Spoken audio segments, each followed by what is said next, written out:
Assalamualaikum warahmatullahi wabarakatuh. Perkenalkan, nama saya Siti Syifa Nazlia dengan NIM 231301013. Di sini saya akan menjawab kuis dari pertemuan ke-7 yang diberikan oleh Ibu Nikma Marpaung. Pertanyaan pertama, jelaskan 4 sumber ajaran Islam. Ada 4 sumber ajaran Islam, yaitu yang pertama Al-Quran, hadis, ijma, dan qiyas. Pertanyaan kedua, apakah Anda ketahui sumber ajaran Islam selain Al-Quran, hadis, ijma, dan qiyas? Jawabannya tidak ada. Lalu pertanyaan ketiga, apa itu ijtihad dan bagaimana metode pelaksanaannya? Ijtihad secara bahasa artinya bersungguh-sungguh dalam menggunakan tenaga baik fisik ataupun pikiran.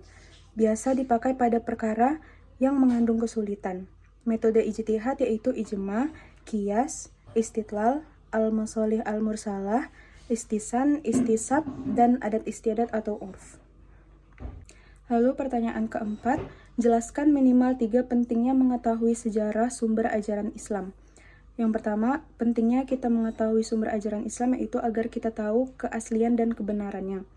Lalu yang kedua, mengetahui perjuangan Rasul dan para sahabat dalam menjaga keasliannya.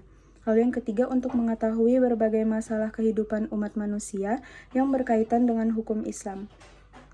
Lalu pertanyaan kelima, apa yang Anda ketahui tentang pemeliharaan, pengumpulan, dan pembukuan hadis? Pemeliharaan hadis dimulai sejak zaman Nabi Muhammad SAW.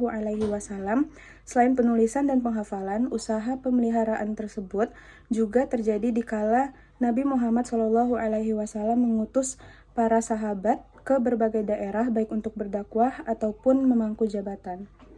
Lalu yang kedua ada pengumpulan hadis. Terjadi setelah wafatnya Nabi Muhammad SAW.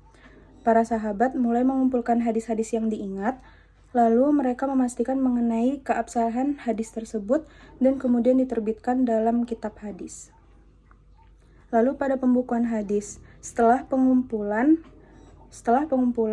maka mereka melakukan pembukuan hadis yang terjadi pada abad ketiga Hijriyah. Pembukuan dilakukan sesuai dengan pembagian-pembagiannya, misalnya ada yang di bagian ibadah, itu dikumpulkan dalam satu, lalu yang puasa itu puasa, dan yang lain-lain juga seperti itu.